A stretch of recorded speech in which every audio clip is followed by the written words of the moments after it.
Good morning. You're listening to the 910 AM station. My name is Robert Ficano. We've had a panel also with Scotty Bowman as well as Pondrowski and Police Commissioner Willie Burton. But today we have a special guest that's joining us for the 9 o'clock segment here for a while is Mort Meisner. Mort, welcome to the show.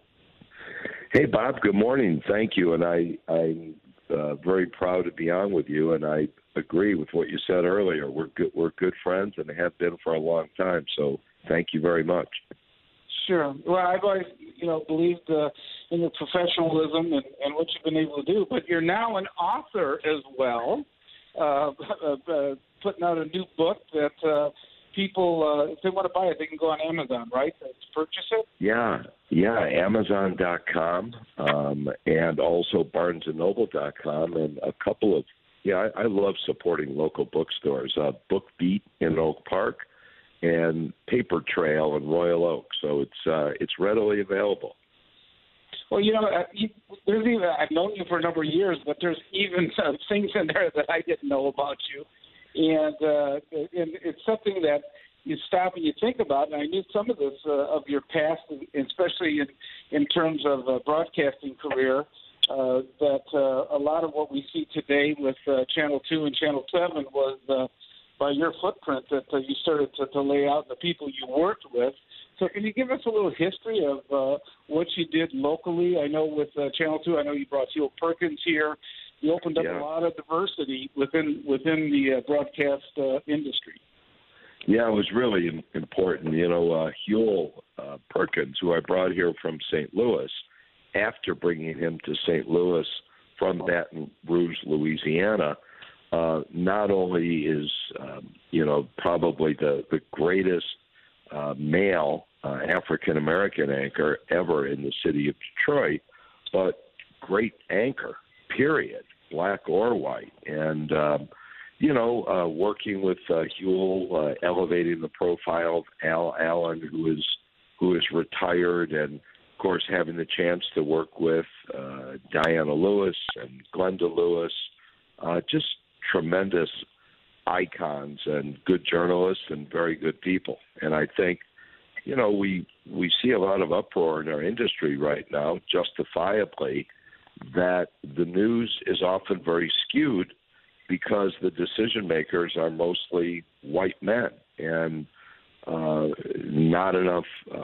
people in newsroom management of color, of any minority, and I think the more that happens, the more it will positively impact news coverage.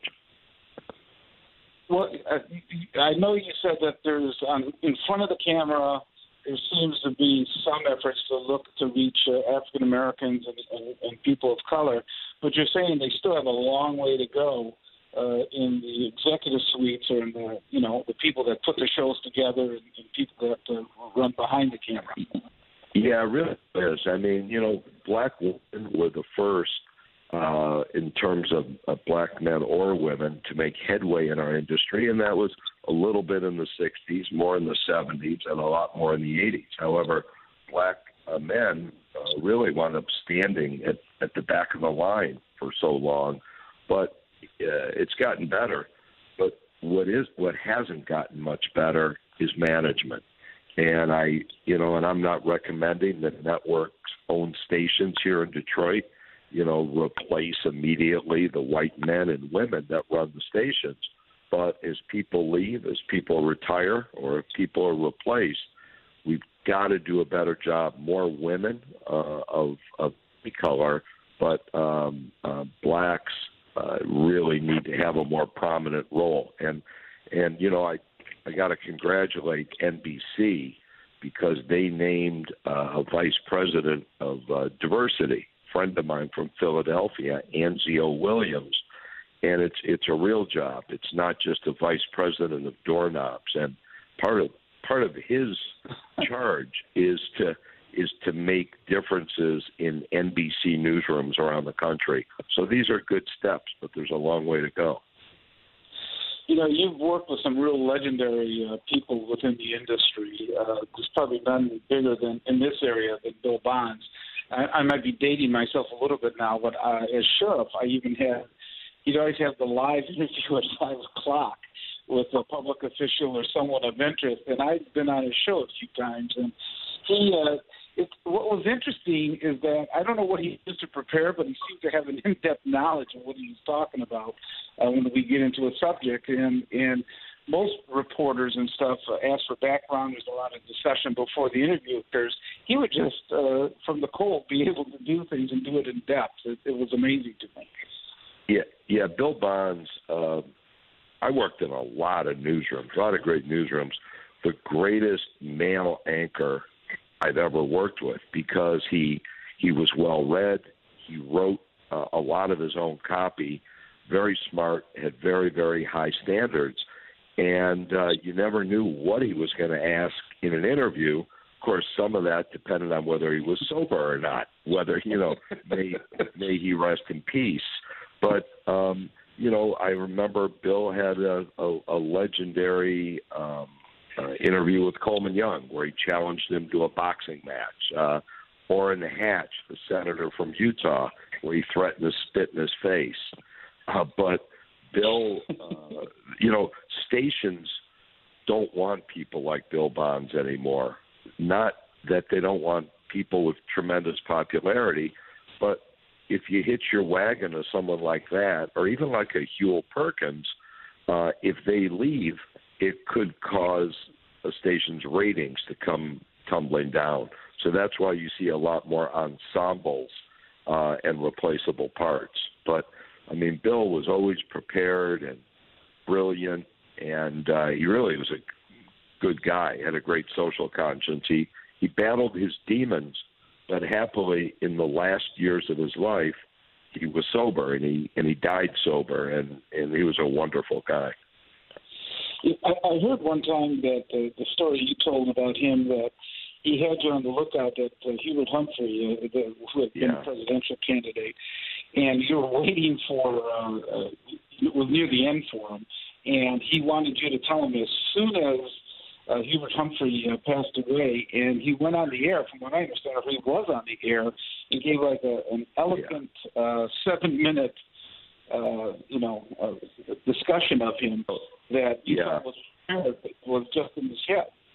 Yeah, it was pretty amazing. Bill had come to my desk. I was really a low-level peon, and said, "Go stand by the United Press International machine." And what he said was, if Humphrey buys it during the newscast, he said, "I don't give a darn what time it is. Come down and tell me." So I walk into the studio as they're saying goodnight, and Bill, in his broadcast voice says, "Morty Meisner has just walked into the studio. What do you have, kid?" And I waved this wire copy that had 3 words, Hubert Humphrey dead. And Bill announced at that point to everyone, viewers at home and people in the studio, that we were running over. And Bill did a 7-minute obituary without a script, and it was And about 3 hours later, we were out having a couple of drinks at Mr. Joe's on Northwestern when it was there, and I said, "Billy, that was the most brilliant ad lib I've ever heard." And he looked at me and winked and said, "Kid, there are no ad libs." So it was something that in his mind he had a rough outline, but it came off brilliantly and very, very memorable. Yeah. Some of your own background, growing up in I believe the Detroit area, and you had some challenges too yourself. You want to tell us a little bit about it? I know you go into it in a few chapters in your book. Yeah, I did.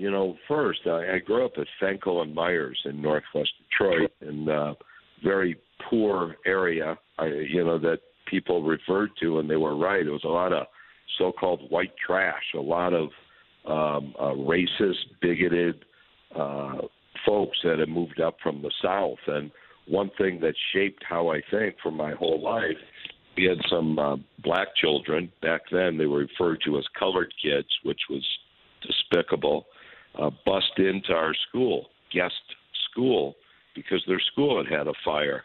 And these kids were met with parents yelling the N-word, throwing rocks, and I still remember vividly, and this is where the book opens, a little boy named Gregory, I remember, busted in the face with a rock, glasses broken, and he's standing there bleeding. And I remember going home that night and asking my father, what does the N-word mean? And he punched me in the mouth and said, don't ever ask that question again. A few years later, I asked him what the F word was. He punched me in the mouth again, and I learned don't ask questions. But so I grew up with a lot of physical abuse in the house, and then in later years, when I was in my 20s and a little bit in my 30s, I really developed, sadly, a liking for and dependency as I look back on cocaine. And that was really about 7 years from 8 years, 1981 to 89, something that, you wish hadn't happened, but I learned a lot of lessons, met a lot of people as I got that behind me. I thought running with big stars in TV, they were all doing it. So I figured, what the heck? If they're doing it, why not me?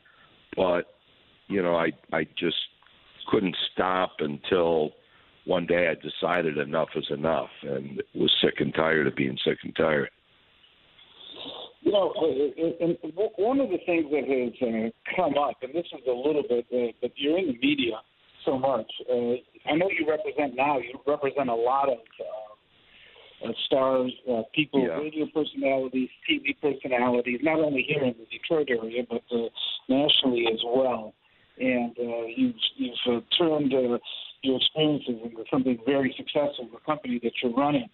But, media has changed a little bit. Now, there's a controversy now, and I don't know, I know you're a lot into the media, but with the templates you see, like with Facebook now and with Twitter, a lot of people don't understand that they have a certain exemption that you didn't have when you were running TV stations in your past. I think it's referred to as the 320, where Facebook and Twitter cannot be held liable like the Detroit Free Press or News if they actually have something that they print that is not that is slanderous or libelous to the individual. Yeah. And there's a lot of discussion whether that 320 should be removed now. And you're in the media. Yeah. Does it impress you one way or another? Yeah, it's really confusing because when people see things on Facebook and Twitter and other avenues, they think because it's written or because it's said or because it's heard, it's accurate. Well, it used to be when people gave opinions, it was identified on screen as opinion or commentary. Now it isn't. And going back to Bill Bonds, when he gave his opinions, it said so on the screen. I think that Facebook and Twitter and these other platforms need to have higher standards with what passes and what doesn't. And I think it's really unfortunate because at the end of the day, the readers, viewers, and listeners are done a tremendous disservice. And it isn't because they're not smart, but it's because it's confusing to figure out where the line ends between opinion and fact. Yeah, do you feel like even some of the regular media has blurred some of that fact with opinion as well? I mean, it always used to be, you always knew what the editorial page was, and you knew that was going to be separate from the news coverage, and there was always this wall that was supposed to be between it, the news coverage as well as the editorial. Yeah. But is that being blurred more now, people? Yeah, I mean, the lines, I've heard the connection was a little bad there, but I think I know what you were asking. Yeah, the lines are blurred. I mean, look, at CNN, you got, I'm not saying he's good, bad, or indifferent. Don Lemon at night, people think he's a newscaster. He's an opinion giver. People think Tucker Carlson, what he is espousing is fact, he's giving his sophomoric frat boy garbage. It lets you know where I stand. Opinion, and I worked with Bill O'Reilly at CBS News, and while Bill wasn't necessarily the most likable guy, he was one of the best reporters at the network. But then he got that big anchor chair on Fox, and really opinion really ruled the day for him. And look, he made tens of millions of dollars. So I'm not saying it's wrong or right, but anything that he spoke that had to do with the facts was a pure accident. I know one of the successful traits of any person is the successful raising of their children. And I know that having, I've met your daughter and things, you've done an outstanding job raising your kids. And I think that's a tribute to any individual. And I, appreciate that as a father myself and see what you've been able to do. Well, yeah, I'm real. I got a 38-year-old son, a 28-year-old daughter, and a 27-year-old son, and a couple of grandkids. And my daughter's black, identifies as black, and she has a couple of children. One who is obviously, when you look at him, is black. The other one, look at him, he's obviously white. And what's sad is they've got to be given different information in terms of when they're walking down the street, and how people may respond to them, how certain, the majority of police are great, but there's a decent percentage that are not, and it scares me from my grandson. But, just like you try to impart knowledge, information, and respect in your kids, and I have 3 real successful kids, and I'm real proud of them. So just to sort of wrap it up here then, Mort, where can people get your book, and any final thoughts you want to leave us with about, the book itself? Where can you find, where you can find it, and So first, about it? leaving people with it, don't not watch the news. Watch the news and demand better. If you see inaccuracies, write or call the general managers here in town. I mean, you have a Channel 7, Mike Murray, a Channel 4, Marla Drutz, and a Channel 2, Greg Easterly. They care what you think. Don't tune out. Tune in. Just demand better. In terms of where the book can be purchased, local bookstores have really gotten behind it. The Book Beat in Oak Park, which does a great job, is selling the book. Paper Trail in Oak Park in Royal Oak is selling the book. And then the book has become a bestseller, just amazing, on Amazon. So Amazon.com, hardcover, softcover, Kindle, and soon audiobook, and also BarnesandNoble.com. So, I so appreciate being on. I hope Jumana is doing great, your lovely wife, and Bob, I'm so proud of our decades-long relationship, and I know for one, I miss having you in public office. Well, you're kind. I appreciate it very, very much, and wish you all the success, not only in your company continuing and success, and say hello to your family, but also thanks. What you've been able to do within the industry has been a real hallmark and appreciated by people that have been on both ends of it with you. So, and you too. You always realized that what it was like to be a public servant, and that's why you served the public so well. And it's how we got to know each other, and then it morphed into a friendship. So I thank you, and I wish you a great Sunday, and it was great to be on with you. Thank you. Thank you so much. All right, so Bob. We're going to go to break. That was Mort Meisner and his new book that's out.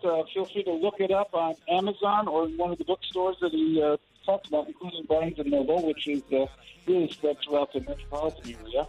And we're going to be right back. My name is Robert Ficano, and we're going to be back with a panel of Scotty Bowman, Police Commissioner Louis Burton, as well as Tom Chauncey. You're listening to 910 AM, the Superstation. all good when we be having fun. The difference is really needing a friend and having one. It's good when your people just there to help your problems and help you smile about it while finding a way to solve them. Look at here, let me keep it 100 and let me tell you how you hold me down is something I genuinely value. I got a clearer view.